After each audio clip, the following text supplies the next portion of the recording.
Welcome to Goal Getter, the AAP Physiotherapy podcast. My name is Jen Panteluk, and I'm the CEO of the Alberta Association of Physiotherapy.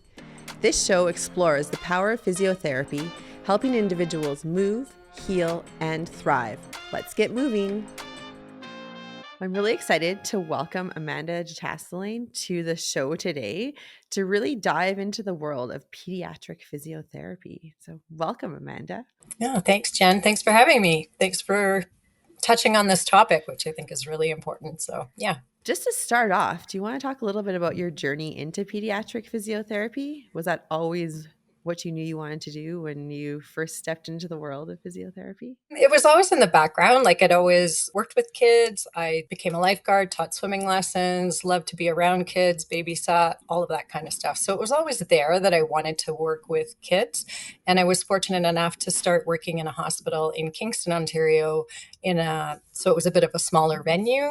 And it had one floor that was pediatrics, and we had satellite Indigenous communities that were being serviced there as well. So it allowed me to kind of get my foot in the door without compromising any other type of learning that I got to do. So I still saw adults in other areas, I'm in the ICU and so on, but I also got to be in the PEDS ICU at a smaller level because we were sort of the big juncture between Sick Kids in Toronto, Montreal Children's, and CHEO in Ottawa.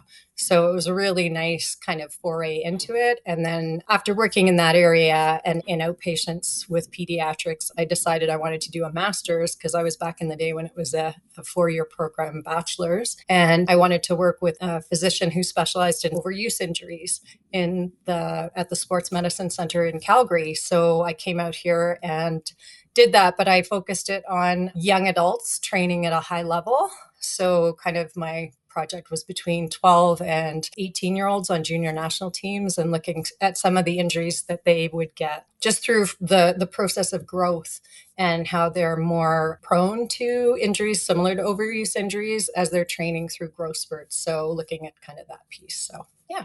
And then I've been with kids pretty much ever since. With the research similar to overuse and the training through growth, was that with a physiotherapy lens then in terms of like how physiotherapy Yes. could benefit these athletes or what they should have been maybe doing proactively to avoid? Yes, a lot of actually, because there wasn't much research out about it at all, my main project was around comparing strength and range of motion and flexibility of rotator cuffs, sort of shoulders and hips in junior national level gymnasts and swimmers. And of course, you can kind of, as a physio, think about what you're going to expect to find. So it was mostly getting normative data, but it was a course-based master's. So I was able to do a bunch of smaller research projects and mostly gathering what the literature was and learning about that developmental piece for orthopedic development in growing athletes. And, that definitely relates to any child development as well. So, And on that note, so let's talk a little bit about that. How does physiotherapy support a child's growth, movement, and overall development, just kind of at a really high level? So one of the things I've always thought about is we have a family doctor, but I've always thought that there's a need for a family physio, and it starts right at birth. So whether that baby is premature or they're on time, there's things that physiotherapy can help with right from that point all the way through their growth and development. And a lot of people don't realize that it's not just for injuries, although that is part of what we do with children who've had injuries, but we have a role all the way through.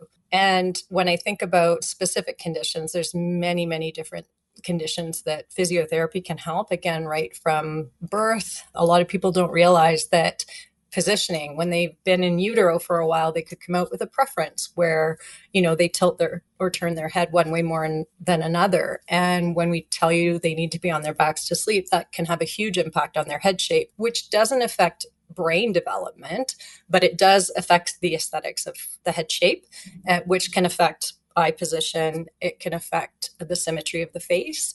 And if you have some direction from a physio, you can avoid some of those issues. And it can go all the way along to, sports injuries, development of babies learning how to sit up, how to roll, how to move into crawling, all these things that as adults we take for granted because our bodies have already learned how to do that. But some children need a little bit more support with that. Some children have issues with coordination and certain tasks like skipping and things like that. So those are ways they move. Maybe they're toe walkers. Maybe they have a curve in their spine that affects their breathing. They may have certain conditions like muscular dystrophy or cystic fibrosis. There's a whole gamut of different conditions that we can treat, and some are specific to children, like juvenile idiopathic arthritis, which isn't like adult arthritis and can be outgrown, but it does impact how they're moving and how they're able to participate in some sports. So having that physio expertise on how to get through flares, how to adjust their training or what they're doing,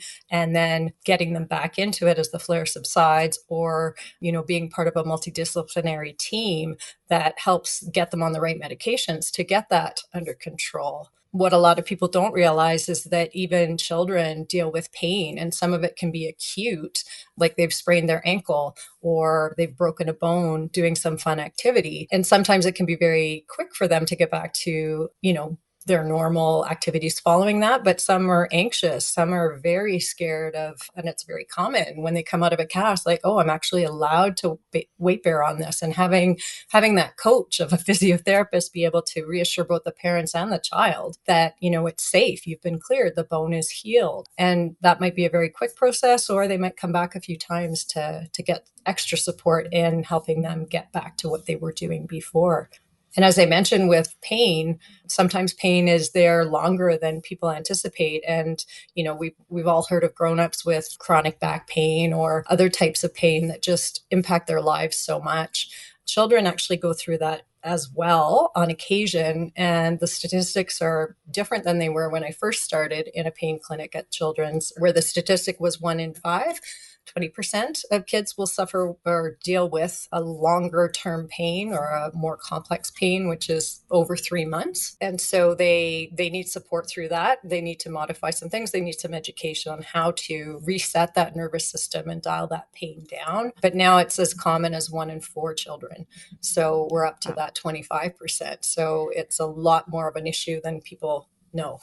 So as a parent, sometimes kids will complain about, this hurting or that hurting. And I think often you'll hear some people like, oh, it's growing pains, or right, they'll jump to some sort of conclusion, and they may even say, oh, shake it off or it's going to go away. So again, thinking about this parent who has a child coming to them and saying that something doesn't feel right Something and they're hurts. in pain. Yeah, something hurts. What's your recommendation for parents on when you should seek medical advice or you should have your child looked at when it comes to Right. pain? That's a really good question. And so, yeah, oftentimes there is that growing pain type of situation. We really look at how does that pain impact their function. So is this something where, they'd had a hockey game on the weekend and 2 days later they're still sore from playing hockey, but, we're going to keep an eye on it. Maybe Advil helps, maybe Tylenol. But if it doesn't resolve within kind of that next week, it might be worthwhile just making an appointment with your family doctor, or if you have a physiotherapist that works with you, giving them a shout and going to see them. We have a wonderful thing in our province called the Rehab Telephone Advice Line. And so I looked it up and I had the number right here and I closed the file, but it is a toll-free number and you can call from anywhere in Alberta. You could speak to a physiotherapist, I think occupational therapists and speech therapists as well. So if you have any questions, you'll get in touch with one of those clinicians and you can ask your question. So that's also a way without necessarily jumping right to your family doctor. They know what questions to ask. And of course, if it's something more serious where they have a fever involved with the pain or they're vomiting or they're just lethargic and not well, like obviously you need to get them to your doctor quickly or to the emergency if that's what you need. But pain that goes on for longer and starts to impact school attendance or the ability to participate, especially in sports and activities that they love, and even some children who love going to school, if it's starting to impact that, then for sure they need to be assessed by at least a family doctor and maybe sent on, I would suggest, to a physiotherapist, because we are the movement experts and the ones who know the most about dealing with longstanding pain that doesn't involve necessarily medications. So that's really important, especially when we're looking at children. Right. Yeah. The last thing you want to do is just keep band-aiding the solution and having it manifest into something much bigger down the road. For sure. So you were talking earlier about the fact, like, from birth all the way through, there are so many reasons why a child may benefit from visiting a physiotherapist. So maybe let's start at the beginning. So when it comes to Mm, infants, I think about my journey with my two kids in those first couple of years where you walk in, to the pediatrician's office or the different health offices, and they have those charts of milestones. And it's like, mhm. at this age, your child should be doing do, do, do, do, do. And there's like a list Yes. of right. And then you feel this immense Yep, pressure as a parent. You're like, oh gosh, for can I check sure. all those boxes yet? So Yeah. sometimes, right, like the reality is a baby might not be reaching those milestones, or they may be having some troubles Hmm. developmentally with, you had mentioned, like rolling, crawling, Hmm. even walking. Can you Yep. share a little bit around like how physiotherapy helps these young children? Absolutely. And first and foremost, for parents, it's really common for especially new parents, like, is my child doing exactly what they should be doing, when those charts are, again, averages. And so when parents ask me, when do milestones happen? I say, well, on average, about 3 months is when rolling kind of comes. Some babies do it earlier, some babies do it later. So I always like to encourage parents to just trust their instincts, take a breath. Is the baby eating, sleeping, doing all these other things? Some babies have a temperament that they're just more laid back. And it's like, you know what? I'm not motivated enough to go get that toy, so I'm not going to bother getting it. Then you have other babies that like want to be walking yesterday and are so frustrated. So again, temperament comes into it. But when it comes to movement, if your child is having trouble moving, like starting to roll or being able to push themselves up into sitting, or even when you place them in sitting, remaining in sitting, you know, that's a great reason to, again, call the telephone, the rehab advice line, and see, is there something? But we can help. So physios who work in development, and they're very skilled at knowing how to help support the child, and to give them, sort of breaking down the task and noticing maybe this child just doesn't have enough trunk support, and so we need to practice a little bit of rolling first, and help parents, show them how to help them with that, so that when they're sitting, they do have more core stability to be able to hold themselves up and grab and play with toys and move their center and so on. And this continues with, um, you know after sitting, usually is crawling, but crawling is not a necessary milestone. There's some babies who are so efficient at crawling, they barrel roll across to get whatever they want. And they're like, you know what? I'm not going to waste any time figuring out how to do that, because I can get there much faster this way. And it really is fun to watch babies and how they, there's a personality that comes into it for sure. So I think one thing that the general population might not realize is Mhm. physiotherapists work in so many different avenues of pediatrics and Mhm. support children who are going through a number of different challenges. So I was thinking maybe Absolutely. we could dive into some of the conditions and some of the different areas that where you might not realize a physiotherapist is going to be part of your healthcare team. So, like I said, it can start as early as birth. It could be they're being seen either prematurely in the NICU or after birth in the NICU, and that can be for respiratory things. It can be for positioning and support with other teams, and then moving on. Even in that first, year, there's a lot of developmental support we can give. We can also give a lot of head shape, and if they have stretching needs for their head or strengthening, we can provide that as well. But you can also get into, at any stage, orthopedic injuries. So, a toddler playing but rolls their ankle. That's not very common in terms of, like, lots of toddlers fall, but they tend to be really robust. But, a young kid playing at the playground, letting go of the monkey bars and landing wrong and having a fracture. Well, they'll go into a cast, and then maybe to get them around, they need an assessment from a physio to help.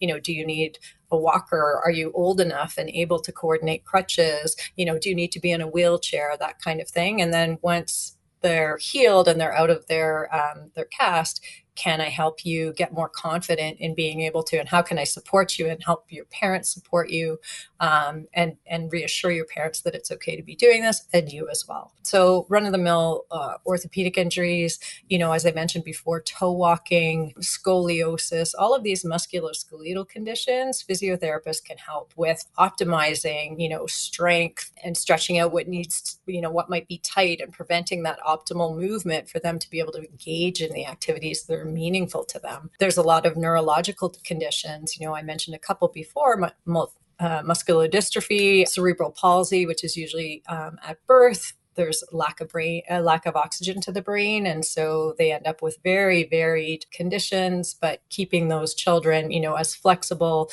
and strong and mobile as possible, and optimizing their posture so that their breathing isn't compromised, or their head is able to be held up, and so they can swallow better and they're not at risk of choking. Maybe let's unpack some of the different areas a little bit more. So when it comes to the neurological conditions, I know there's some great research being done in the province with youth who have cerebral Mhm. palsy or maybe other Mhm. developmental delays. Can you talk a little bit about like a physiotherapist's role in that journey, or how they may help to support youth who have a neurological condition?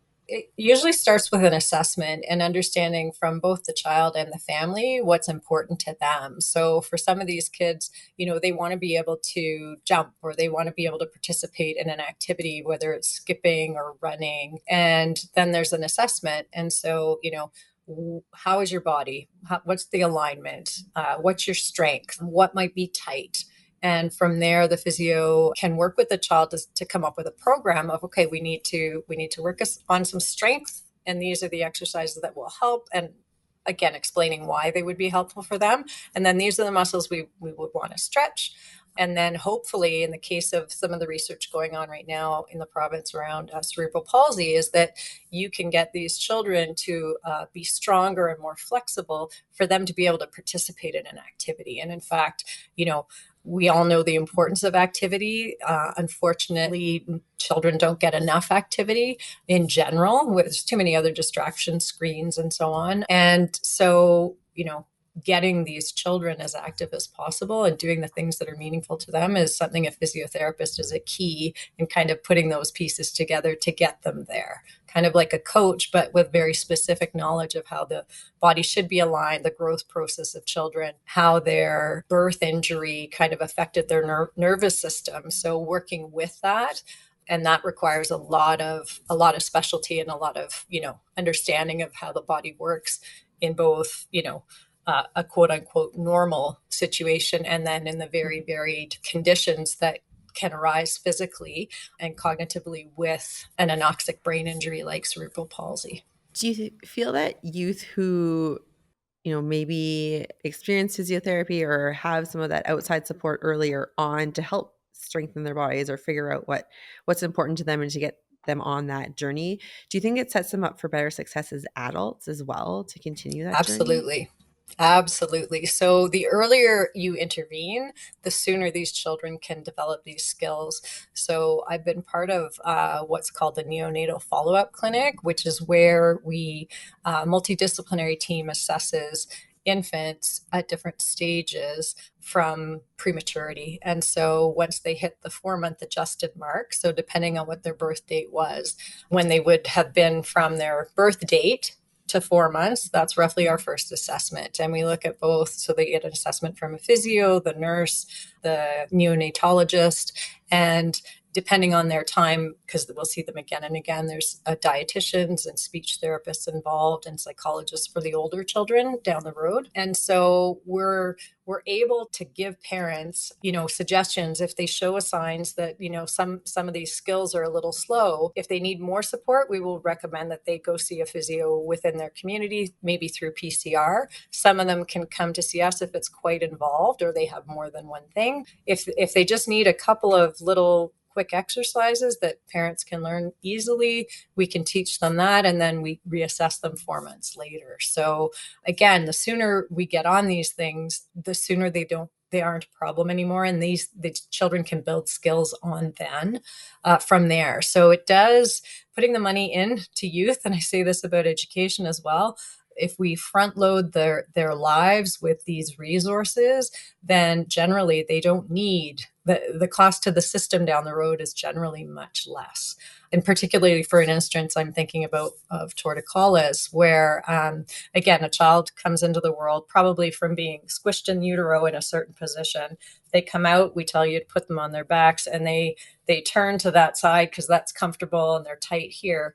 If we don't address that, they're going to continue to keep their head in this position. So it's not only going to affect their head shape, it can affect where their eyes kind of see as the horizon line. It's here, not here. And if we don't treat that, they could require surgery down the road. So we have had instances where kids have either come from a place where they didn't know how to treat it, or it wasn't treated, or there was no options for it to be treated. And unfortunately, these children have needed to have a release surgery. And then they come to physio afterwards to help support parents to be able to continue to maintain the stretching and the strength for the other side and so on. So again, we can see, some very unfortunate families who've had to be in refugee camps and coming to Canada, and they've had some injuries or they're born with a certain condition and they haven't had treatment. They need a lot of extra support that probably wouldn't have been needed had they had that attention earlier. Yeah, absolutely.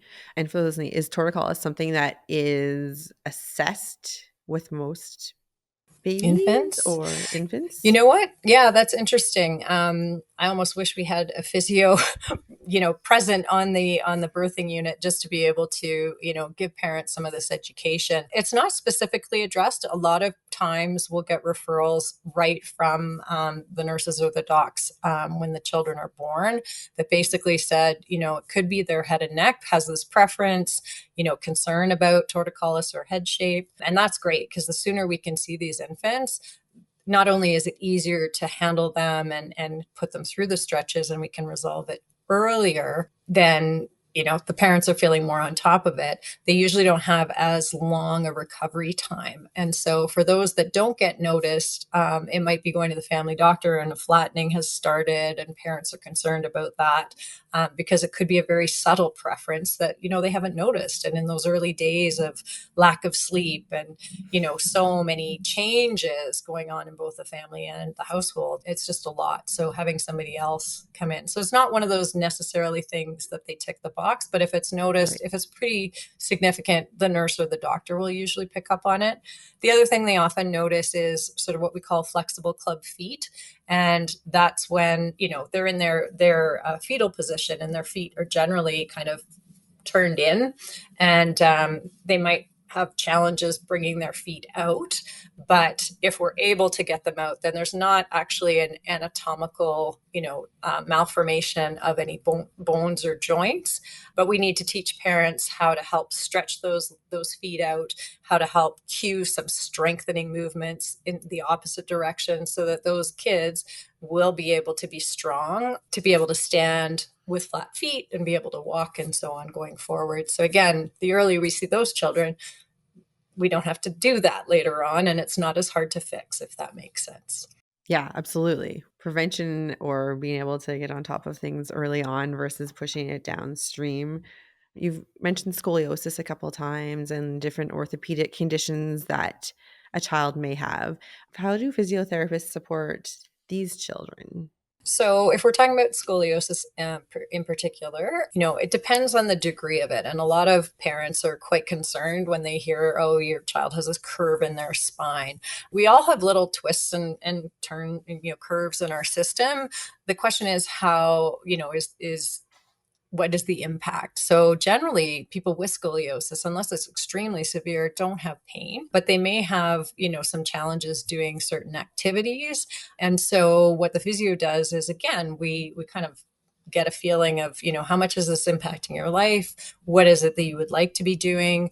Let's say it's a swimmer who, is on a swim team and is having trouble moving an arm and through a certain range of motion because they have a rotation in their spine and their thorax. So again, assessing what do we need to be able to do? How can we help you strengthen, stretch, release those areas that need to be attended to for you to be able to do that activity? And it's not always just looking at that one spot. It's looking sort of at the alignment and looking at how they move and being able to kind of help them learn how to use their body and position their body so that maybe they have more optimal alignment. So that stroke is a lot easier.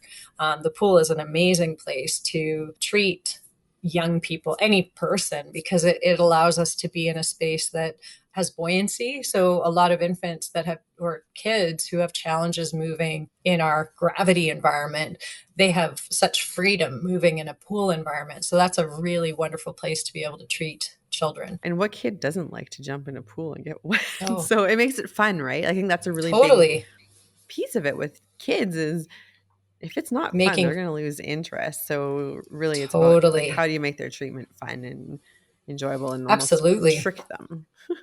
Yeah, and actually, that's a really key point. I have a student right now from BC who's very interested in working in pediatrics, and just how one of the questions that they've had is how do you engage kids in different ages, because it is and finding the carrot for them and depending on their level of development. 4-year-olds, their imaginations are so big. And I think a key challenge for physios working in this field is not just coming up with the exercise that would be appropriate, but what activity is appealing to the child that mimics that, or that is that movement, but they're not realizing they're having to do what's hard for them because they're enjoying it so much. So that's a piece of working with pediatrics and being able to teach parents and so on, and interact with the parents, because these little people come with other people. They don't just Hmm. drive themselves to physio. They have to they have to be brought. So And how important is that? Like family, right? Like involving the family in the huge, treatment, in the huge. process. And do you find you Yeah. spend a lot of time like on parent education?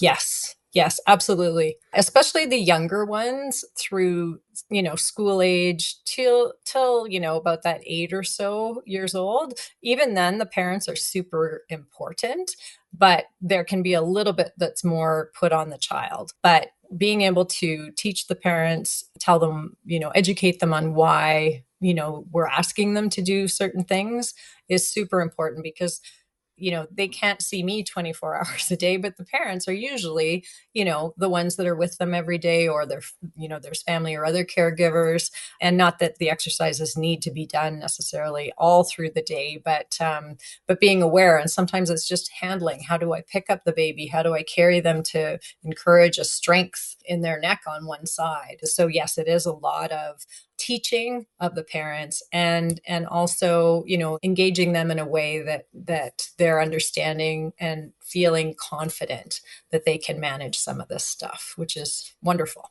Do you sometimes find that with access to information today, you'll get parents coming in and they seem to know exactly what's wrong and think they know what needs to be done, and then you're kind of having to re-educate them on what the truth might be? Yeah, the internet is a double-edged sword. So, I hate to say it, but when I was growing up, if you didn't have encyclopedias in your house, you were at the library, because there was no magic box in your house that could tell you lots of different things, and Dr. Google and otherwise. And this is true not only of the parents, but it's also true of the teens, or sometimes, tween children, or kids who come to see us. They'll have some very fixed ideas, or set ideas. Like I have Ehlers-Danlos. That's one we hear a lot. And Ehlers-Danlos is actually a genetic condition that has various different levels of severity depending on which tissues are affected in the body. And so I think the Cole's notes on the web about Ehlers-Danlos is you're hypermobile. Well, that's one of the signs, but just because you're hypermobile does not mean you have Ehlers-Danlos. And so I think a big part of education that we do and is to help people understand where they fit in their, let's say for Ehlers-Danlos, there's a spectrum. Like many things, you can be really flexible and really inflexible, and you might be just on the spectrum. You're not in the Ehlers-Danlos category, but I think there's a lot of attachment to labels, and my job, I feel, is helping patients understand and get comfortable that, even if you do have Ehlers-Danlos and your joints are really flexible and they do cause you pain now and then, well, what do you want to be doing? Like, does it matter? Like, what we want to be able to do is do the activity you want to do. So let me help you, teach you how to strengthen yourself so you're in safe ranges for those joints. And when you're stretching, what to pay attention to and what not to, get your cardiovascular system up and going so you can go do those things despite the fact that you have more flexibility. And generally, we find, especially with people who are hypermobile and who do have, some discomfort with that, their discomfort goes down really well over time, the more function and functional ability they have. So I feel like with both parents and with children, there's sometimes a lot of, just exploring what does that mean to you? And can I actually tell you that, I can see why you think it's this. May I tell you why I don't think it's this? Or may I show you, may I give you more information that you might not have been aware of? And that's really the key that gives physiotherapists a little bit more ability and confidence to be able to speak to those misperceptions or misconceptions is really a good one. A lot of people, my grandmother has fibromyalgia. I'm worried I have it too. And, we can do an assessment very quickly and tell them, this actually isn't fibromyalgia. We don't use that term with kids anyway. But no, we don't know you're sore here, but we think this can get better by, addressing this and this and this. And that's really wonderful when you see that change happen. And often, in that situation, for instance, those kids and families are quite, distraught because, if you're looking at grandma and what her life is, obviously you don't want to start thinking that your child is going to end up there. And thankfully, oftentimes we can do so much and be able to help both educate and get them moving in a different way or using their body in a different way, that even if there are similarities, it doesn't have to be the same path and often isn't. Right. Yeah. I think, again, back to that, what can you do early, like in terms of Mm-hmm. intervention, and how can you kind of build capacity within a body to prevent issues down the road or just make you stronger and more resilient? Absolutely.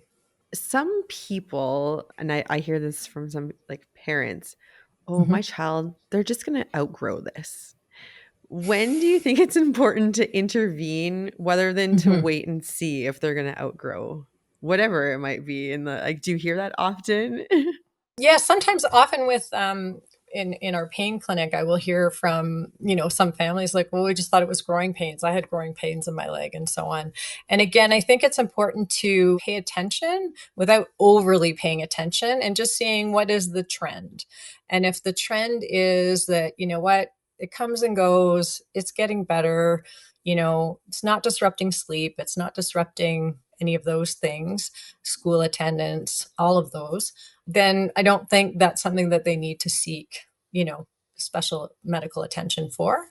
But if it's something that consistently persists and comes up and it's been, longer than a few weeks, when generally an injury or a complaint would kind of, go away, and there's been no cause, like no injury that you're aware of, again, it might be worthwhile to go and see either a physio, or we're seeing your family doctor to get it checked out.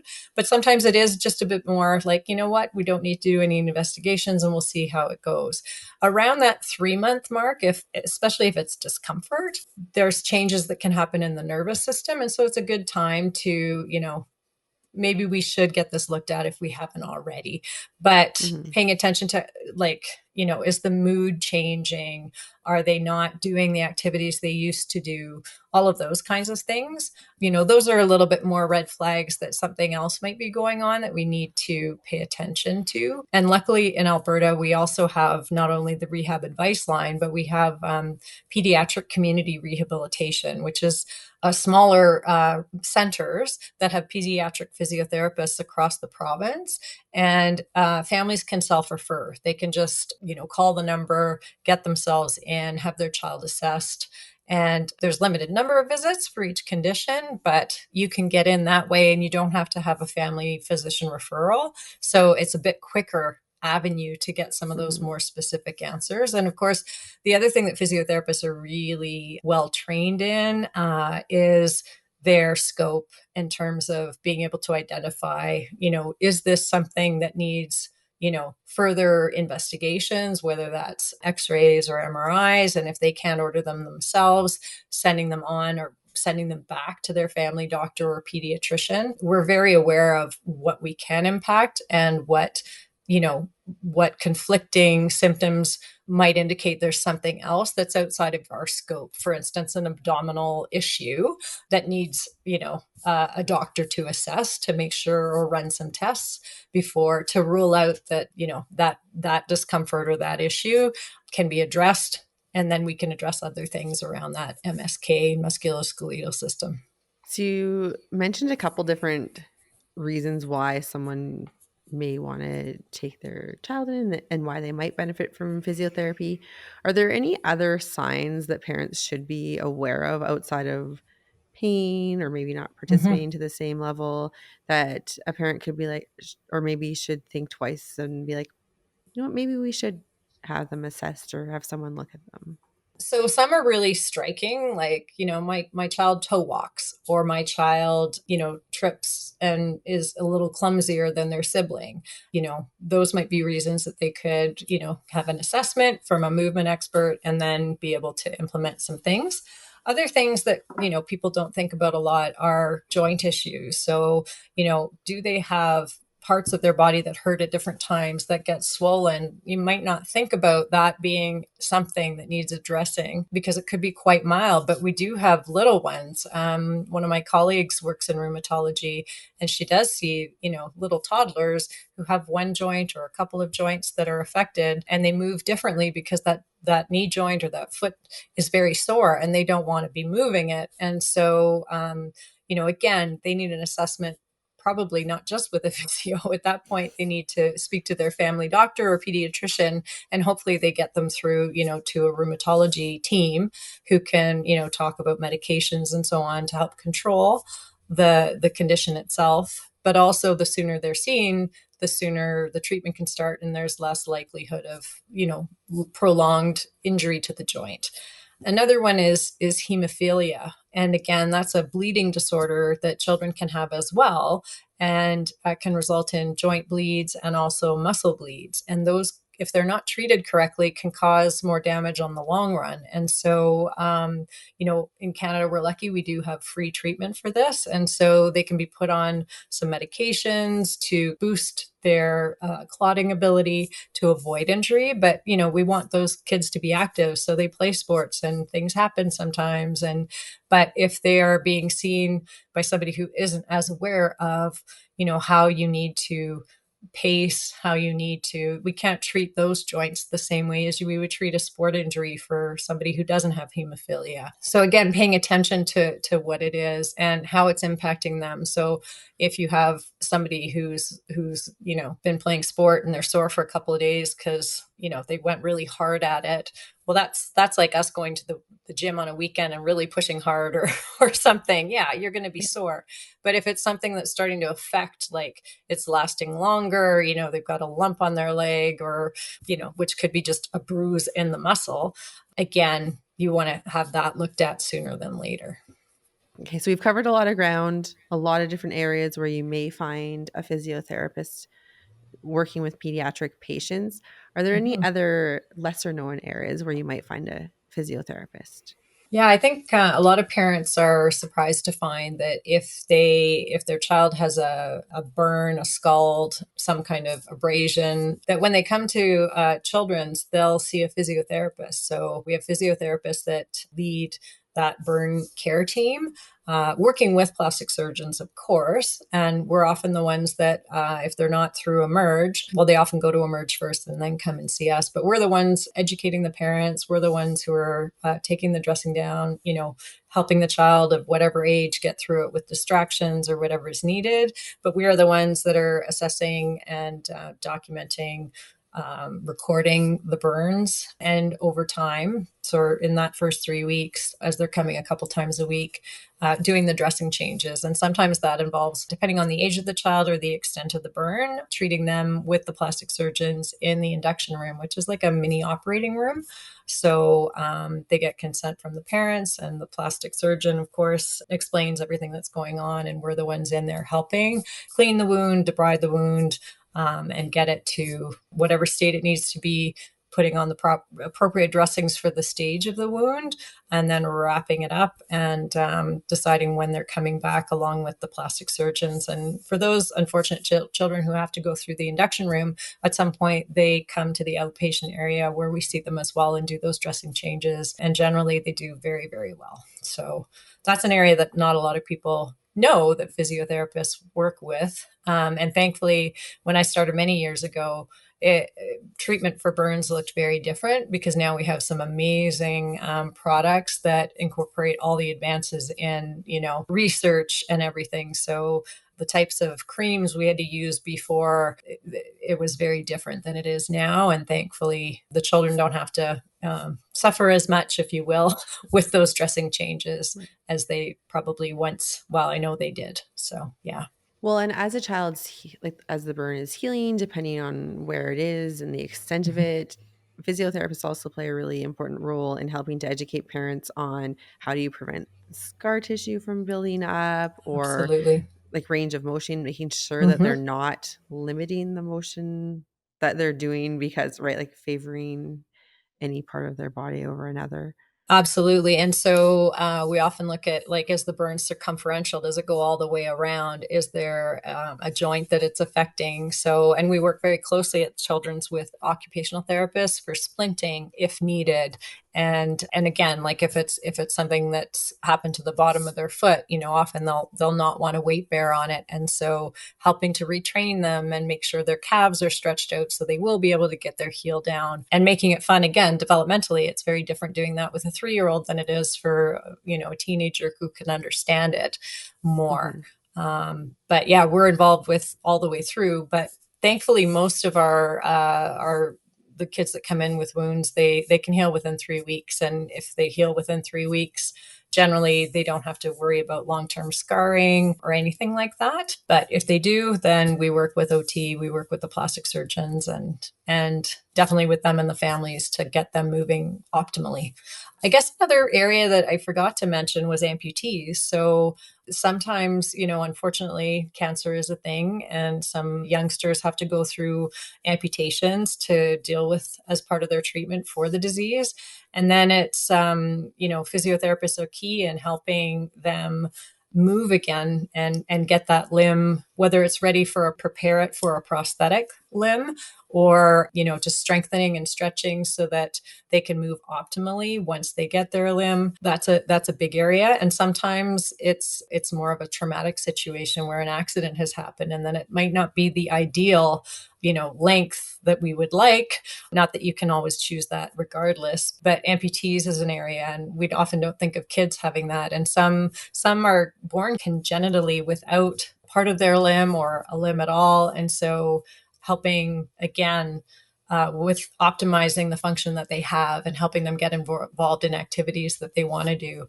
Spinal cord injuries, we work with children who have head injuries. We work with children who may have developmental challenges with their joints. So if a baby is born or a child comes in and they have more than one joint that doesn't work optimally or doesn't move in that sort of quote unquote normal range of motion, there's a clinic at the Children's called the Arthrogryposis Clinic that's led by a physiatrist.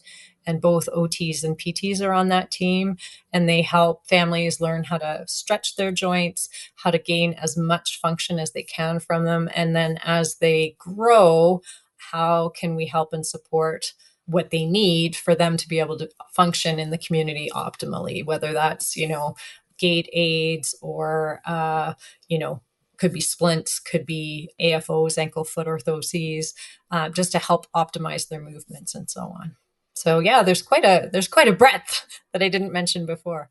I always say the challenge with physiotherapy at like a top level is there's so many different areas that it impacts. And then, yeah, again, when you dive in, like narrow it into pediatrics, it's the same thing. There's so many reasons why a physiotherapist is going to be part of your journey and part of your healthcare team as you're growing, like to your point, from birth all the way until you're aging gracefully. So Yes, exactly. And one I didn't mention was oncology in terms of, not an amputation. I've worked with many children who've gone through chemotherapy, and one of the drugs that they do use is called vincristine. And for some reason in children, this drug particularly affects the nerve that allows their foot to lift up. And so they will often have like a foot drop or a foot slap. And so even just going through treatment, physiotherapists are involved with oncology patients and even after for optimizing again their movement. But it's again a very unique population because depending on the cycle of their treatments, it affects they could be feeling nauseous, they could be really fatigued. And again, different depending on their ages, what kinds of things, they would be working on and so on, or what other areas of their body might be affected from their cancer and so on. So the spectrum is just quite huge.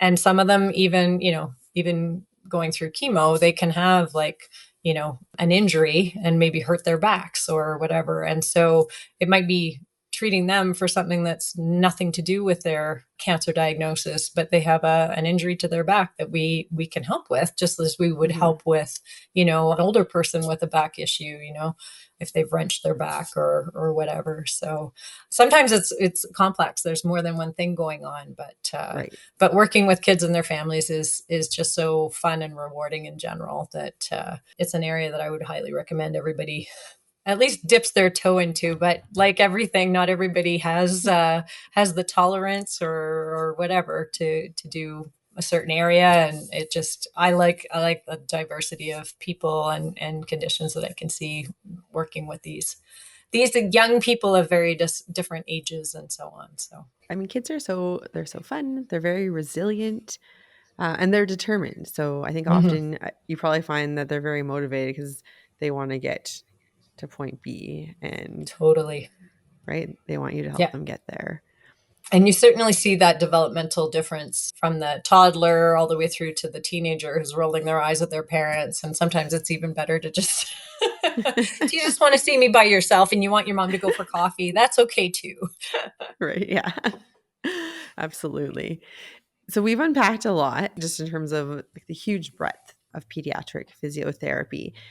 If you could give one key takeaway, maybe to parents about pediatric physiotherapy, what might that be? I think the biggest for me is please don't underestimate the impact that physiotherapy can have in helping your child, or you help your child in getting to do things that maybe are challenging right now, and also to trust their instincts. So, in an example where a physician sort of well-meaning thought this will resolve on its own, if you as a parent are feeling like, you know what, I don't know that it will, reach out through the rehab advice line, maybe go call PCR and have them checked out.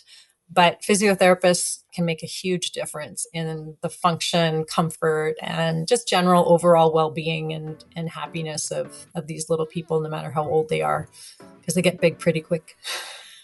Too quick. Yeah. Well, thank you so much, Amanda. This has been a fantastic conversation. I've really enjoyed it.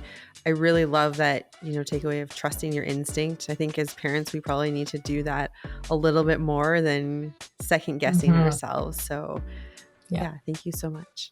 You're so welcome. Thanks, Jen. Thanks so much for joining us today. We had a great conversation with Amanda, diving into the world of pediatric physiotherapy. If you're interested in learning more about physiotherapy or to find a physiotherapist near you, visit albertaphysio.com. See you next time.